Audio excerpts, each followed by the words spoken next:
Magandang araw mga kakalikot. So meron tayong itong idadiagnose na motor, Airblade 150. So yung concern ni ma'am dito, pag ini-start, hindi nag-i-start. Ang nangyari, yung kinagumagahan na i-start niya yung motor, nagamit pa naman niya yung motor nung gagamitin niya ng kinabukasan, balin ng umaga, hindi na nag-i-start. So check natin kung ano yung possible na nangyari sa unit. Wala pa naman daw ditong ginalaw, basta hindi lang siya nag-i-start. Check muna natin.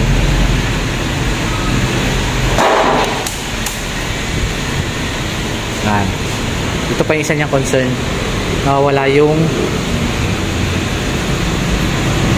ano ng panel. Walang lumalabas sa panel. Ayan. Open natin. So wala. I-start natin. Ayan. Engine. Kumukurap lang. Check. I-click ulit. I-start natin ulit. Wala. So ayaw niya mag-start. So yung mga kakalikot, i-diagnose natin to. Check natin kung ano yung possible or mga parts na kailangan nating palitan. O yun, kung makita yung biglang lumabas.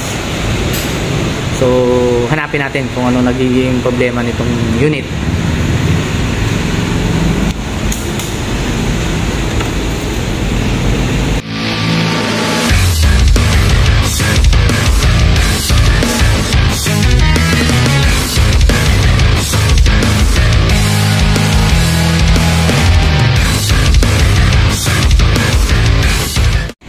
So yan mga kakalikot, try muna natin buksan yung sa ano ng battery. Yun, kinales ko na to yung cover.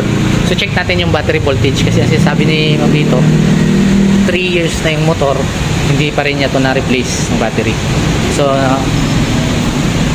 sabi ko nga, ang battery, ang standard nga natin is 2 years lang.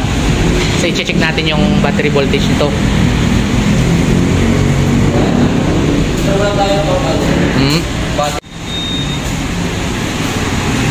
So check natin yung battery voltage ng unit.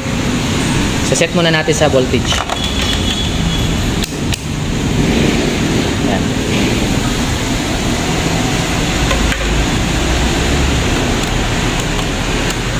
So ito, positive terminal yung red. Doon yung negative, yung black. Try natin. So ayun nga, nag low voltage na yung unit, 11.80. So dapat nasa 13 volts to, standard reading nya. Ayan, isa pa to sa naging cause ng anong motor ni ma'am, na hindi siya talagang nagpa-power, nagba-blackout yung panel nya. So kaya pala dahil dito mababa na yung ano ng voltage battery ng motor ni ma'am. So i-replace natin to. Then may mga iba pa siyang mga pinagagawa, like for example yung CVT, yun yung change oil. Siservisan natin.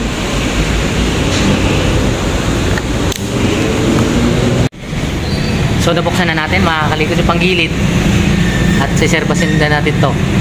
So ang kailangan natin palitan dito is yung roller waist nya, wala pa daw itong palit-palit. Slider piece, replace natin. And yung threaded belt nya, ito, palit tayo. Yan ang ano natin. CVT cleaning, and then yan, nag-change wheel na rin tayo. Pinasabay na rin kasi ni ma'am yung pagpa-service nyan dun sa diagnosis natin kung bakit hindi nag-start yung motor nya.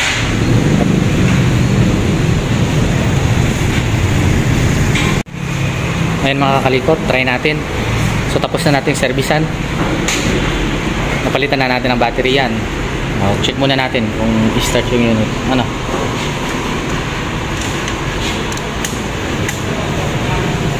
Ayan. natin.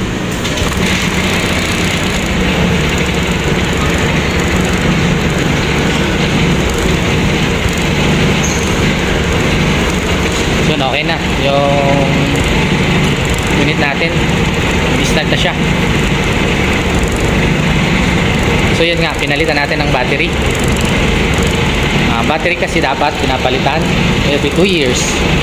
So kung gumagana o hindi, dapat 2 years papalit kayo ng battery, kasi yun ang standard replace ng battery natin sa scooter. Ano, depende yan sa ano ng unit. So ito na yung mga pinalitan. So battery, ito tayong bago. Driving belt, roller weights, slider piece, tsaka yung spark plug. So yan yung mga pinalitan.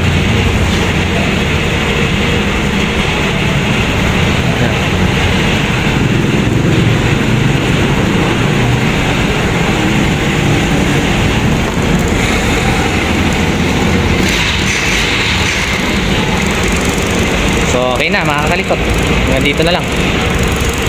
Alright.